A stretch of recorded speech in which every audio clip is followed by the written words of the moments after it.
Hello everybody. So recently income tax act 2025 पास हुआ, जिसने हमारे 60 साल पुराने इनकम टैक्स एक्ट 1961 को रिप्लेस कर दिया। अब इस नए एक्ट में क्या क्या चेंजेस है, क्या क्या बदलाव लाए गए हैं, इनको अभी हम डिटेल्स में डिस्कस करेंगे। लेकिन क्लैट 2027 और CULT 2026 के पर्सपेक्टिव से, जो मेरे प्यारे लॉ एंट्रेंस के बच्चों के लिए सबसे ज़रूरी है। तो ज़्यादा देर नहीं करते हैं, लेट्स गेट स्टार्टेड। मैं हूं अन्वेषा और आप देख रहे हैं ASLC इंस्टीट्यूट का यूट्यूब चैनल। तो डायरेक्टली ना चेंजेस में जंप करने से पहले हमें समय में थोड़ा पीछे जाना होगा 1922 में, जब हमारे देश में सबसे पहला इनकम टैक्स एक्ट बना था। उसके बाद 1958 में लॉ कमीशन और direct tax administration inquiry committee ने रेकमेंड किया कि उस लेजिस्लेशन को हटा करके एक नया लॉ हमें हमारे देश के लिए लेके आना चाहिए, जो कि बना था इनकम टैक्स एक्ट 1961। लेकिन जब ये नया एक्ट बना, इसमें काफ़ी ज़्यादा चेंजेस हुए, काफ़ी ज़्यादा अमेंडमेंट्स किए गए। ऑलमोस्ट 4000 से भी ज़्यादा अमेंडमेंट्स हुए थे, जिस वजह से ना ये पूरा एक्ट रेलिवेंट तो रहा, लेकिन ये काफ़ी ज़्यादा कॉम्प्लिकेटेड हो चुका था। इसमें बहुत ज़्यादा सेक्शंस थे, बहुत ज़्यादा फॉर्म्स थे। आम आदमी के लिए ना इस एक्ट को समझ पाना बिल्कुल इम्पॉसिबल हो गया था, जिस वजह से रिसेंटली हमारे गवर्नमेंट ने ये प्रपोज किया कि हमें इस नए एक्ट के बदले एक सिंपल सा स्ट्रीमलाइन इनकम टैक्स एक्ट लेकर आना चाहिए, जो आम आदमी को समझने में आसान हो।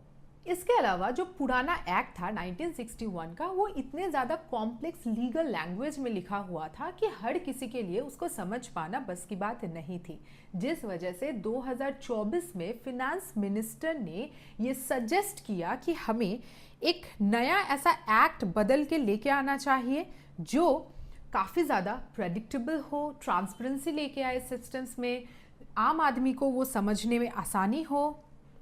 और इन्हीं सारे प्रॉब्लम्स की वजह से 2024 में हमारे फिनेंस मिनिस्टर ने ये अनाउंस किया कि गवर्नमेंट को एक स्ट्रीमलाइंड इनकम टैक्स एक्ट लेके आना चाहिए, जिसका मेन ऑब्जेक्टिव क्या क्या होगा। नंबर 1 है उसका प्रेडिक्टेबिलिटी बहुत सही होना चाहिए। नंबर 2, लॉज काफ़ी ज़्यादा ट्रांसपेरेंट होना चाहिए। नंबर 3, टैक्स पेयर के लिए इस पूरे सिस्टम को काफ़ी ज़्यादा सिंपल रखा गया है। और नंबर 4, सबसे ज़रूरी कि कंप्लायंस प्रोसीडियर का जो बर्डन हुआ करता था, उसको अभी काफ़ी हद तक कम कर दिया गया है। तो अब आते हैं कि इन नए ऑब्जेक्टिव्स के साथ इस नए एक्ट में आखिर बदलाव क्या क्या लाए गए। तो नंबर 1, 1961 के एक्ट में टोटल 819 सेक्शंस थे, जिनको अब रिड्यूस करके 536 बना दिया गया है। साथ में उस प्रीवियस एक्ट में टोटल 390 फॉर्म्स थे, जिनको भी अब कम करके सिर्फ 190 ही रखा गया है। यानी कि इस पूरे सिस्टम को इस नए एक्ट में काफ़ी ज़्यादा कॉन्साइज फॉर्मेट में रखा गया। नेक्स्ट जो चेंज आया वो है MAT और AMT। अब इन दो टर्म्स का मतलब क्या है, मतलब के साथ साथ हम पुराने एक्ट से नए एक्ट का डिफरेंस भी समझ लेंगे। तो सबसे पहले समझते हैं MAT, यानी कि मिनिमम ऑल्टरनेट टैक्स। तो बेसिकली क्या होता है कि ऐसे बहुत सी कंपनीज होती है जो काफ़ी ज़्यादा प्रॉफिट कमाते हैं और अपने शेयर होल्डर्स को काफ़ी ज़्यादा डिविडेंड भी पे करते हैं। लेकिन पुराने एक्ट में ना ऐसे कई सारे प्रोविजंस थे, जिनके डिडक्शंस, एग्जेम्पशंस, इन सबको यूज़ करने के बाद या तो वो बहुत ही कम अमाउंट में टैक्स पे कर रहे थे, या फिर वो कोई टैक्स पे ही नहीं करते थे। अब इस नए एक्ट के जरिए उनको भी टैक्स नेट के अंदर लाया गया है, यानी कि अब उनको भी एक मिनिमम 50% का टैक्स भरना पड़ेगा और उसके ऊपर से सेस और सरचार्ज भी ऐड हो सकता है। अब बात ये आती है कि इस टैक्स का 15% कौन से अमाउंट पर लागू होता है। तो किसी भी फाइनेंशियल ईयर में, यानी कि जिस साल का वो अपना प्रॉफिट एंड लॉस का अकाउंट रेडी कर रहे हैं, उस साल में उन्होंने जितना भी प्रॉफिट बुक किया होगा, उस प्रॉफिट का 15% उन्हें मिनिमम टैक्स भरना ही पड़ेगा। ये रिक्वायरमेंट है। अब बात करते हैं कि AMT क्या है। AMT यानी कि ऑल्टरनेटिव मिनिमम टैक्स। तो ये चीज बेसिकली प्रीवियस वाले कॉन्सेप्ट से डिफरेंस यही है कि वो कंपनीज पर लागू होता है, वो इंडियन कंपनी हो सकता है या फॉरेन कंपनी भी हो सकता है, और ये पर्टिकुलर कॉन्सेप्ट जो है ये जो नॉन कॉर्पोरेट एंटिटीज है उन पर लागू होता है, जैसे कोई इंडिविजुअल हो सकता है, कोई स्टेट, कोई ट्रस्ट, इस तरीके से। तो इनके साथ भी ना वही सेम चीज होता है कि वो इनकम तो बहुत ज्यादा कर लेते हैं, लेकिन बहुत सारे डिडक्शंस और एग्जम्पशंस के वजह से वो कोई टैक्स ही नहीं भरते या फिर बहुत कम टैक्स भरते हैं। तो एएमटी में क्या होता है कि किसी भी इंसान का जो इनकम है उसके ऊपर उसको इनकम टैक्स में जो भी डिडक्शन या फिर कोई एग्जम्पशन मिल रहा है उसमें से कुछ चीजों को टैक्सेबल इनकम के अंडर डाल दिया जाता है और दोबारा से ये कैलकुलेट किया जाता है कि उनके लिए कितना टैक्स पेएबल है। अब ये डिडक्शंस, एग्जम्पशंस को हटा करके जो इनकम था उस पे जो टैक्स का अमाउंट था और उसको ऐड कुछ डिडक्शंस को कम करके टैक्सेबल इनकम में डाल के जो उनका इनकम का अमाउंट है उस पर जितना टैक्स आ रहा है, इन दोनों में से जो अमाउंट ज्यादा है उतना अमाउंट टैक्स पेयर को अब भरना पड़ेगा। तो ये जो प्रोविजंस है ये पहले तो 1961 वाले एक्ट के अंदर भी था, लेकिन ये काफी ज्यादा अलग अलग सेक्शंस में था। लेकिन करंट एक्ट में क्या किया गया कि एक ही सेक्शन के सब सेक्शंस में इन दोनों चीजों को डाल दिया गया है। नंबर 3, तो पहले वाला जो एक्ट था उसमें ना दो टर्म्स का यूज किया जाता था।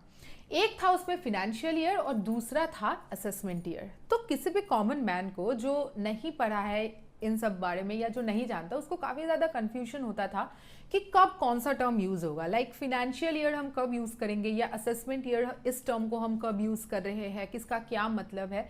तो ये पूरे झोल को यहाँ पे रिमूव कर दिया गया है। उसके बदले में एक ही टर्म को इस नए इनकम टैक्स एक्ट में रखा गया, वो है टैक्स ईयर।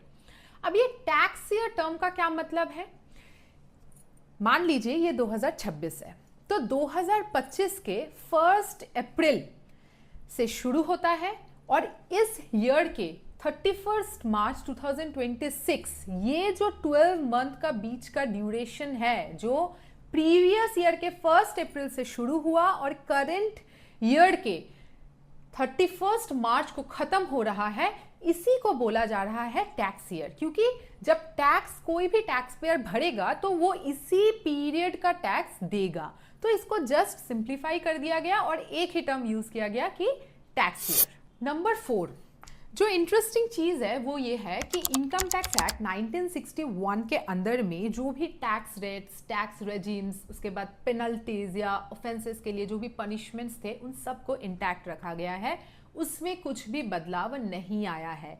तो बेसिकली इससे क्या हुआ कि प्रीवियस एक्ट का जो कोर जो भी एसेंस था वो करंट एक्ट में भी बिल्कुल उसी तरीके से इंटीग्रेट किया गया है। नंबर 5, तो एक जो मेजर प्रॉब्लम आता था टैक्स लॉज में वो है ट्रांसपेरेंसी को लेकर। तो इस चीज को रिजॉल्व करने के लिए इस नए एक्ट में फेसलेस स्कीम को अडॉप्ट किया गया है। तो बेसिकली इससे क्या होगा कि अगर किसी भी टैक्स पेयर को कहीं पे अपील करना है या फिर अगर टैक्स के रिगार्डिंग उनको कोई भी कंप्लेन करना है या कोई चीज की उनको जानकारी चाहिए, तो उस केस में उनकी आइडेंटिटी अब रिवील नहीं होगी, ना ही उनको ये पता चलेगा कि कौन से ऑफिशियल के पास में वो अपना एप्लीकेशन कर रहे हैं। तो इसमें दोनों तरफ से फायदा है, जो टैक्स पेयर है और जो ऑफिशियल है, इन दोनों का फिजिकल कांटेक्ट नहीं होगा, जिससे किसी भी तरीके का बायसनेस या करप्शन काफी हद तक रिड्यूस हो जाएगा। इस पूरे सिस्टम को ना किसी पोर्टल के थ्रू ऑपरेट किया जाएगा या फिर टीम बेस्ड असेसमेंट सिस्टम को यहां पर फॉलो किया जाएगा, जिससे कि करप्शन लेवल को इसमें कम किया जा सके। नेक्स्ट, 1961 के एक्ट के अंदर उसमें एक अनडिस्क्लोज्ड इनकम का डेफिनेशन हुआ करता था, जिसके स्कोप में आता था कैश, ज्वेलरी, बुलियन और बाकी कोई भी अगर और महंगी चीजें आपके पास है तो वो। लेकिन अब जो ये रीसेंट जो चेंज आया उसमें इस डेफिनेशन के स्कोप को काफी हद तक बढ़ा दिया गया है और कहा गया कि इसमें डिजिटल एसेट्स भी इंक्लूडेड होंगे। तो मान लीजिए अगर किसी के भी पास कोई डिजिटल एसेट है, जैसे कि क्रिप्टो करेंसी है, तो वो भी अब अनडिस्क्लोज्ड इनकम के अंदर आता है। नेक्स्ट जो सबसे बड़ा चेंज है इस एक्ट में वो ये है कि अब से टैक्स ऑफिशियल्स किसी भी टैक्स पेयर के वर्चुअल डिजिटल स्पेस को एक्सेस कर सकते हैं। यानी कि ऑफिशियल्स अगर चाहते हैं तो फिर वो टैक्स पेयर की ईमेल आईडी, उनके सोशल मीडिया अकाउंट्स, इसके अलावा उनके इन्वेस्टमेंट अकाउंट्स, ऐसा कोई भी वेबसाइट जहाँ पे वो अपने सारे एसेट्स का डेटा स्टोर करते हो, उन सबको एक्सेस कर सकते हैं ताकि उसके इनकम की बेटर जानकारी मिल सके। तो ओवरऑल इस पुराने एक्ट के कंपैरिजन में इस नए एक्ट में यही सारे चेंजेस थी। आई होप आपको ये वीडियो में हर कॉन्सेप्ट क्लियरली समझ में आया है। वीडियो पसंद आया है तो वीडियो को लाइक ज़रूर करना। इसके अलावा करंट अफेयर्स में कौन सा ऐसा टॉपिक है जो आपको समझने में सबसे ज़्यादा दिक्कत आ रही है, वो आप हमें कमेंट्स में लिखकर ज़रूर बताना, हम उसको भी कवर करेंगे। हमारे साथ जुड़े रहने के लिए चैनल को सब्सक्राइब ज़रूर करना। Thanks for watching.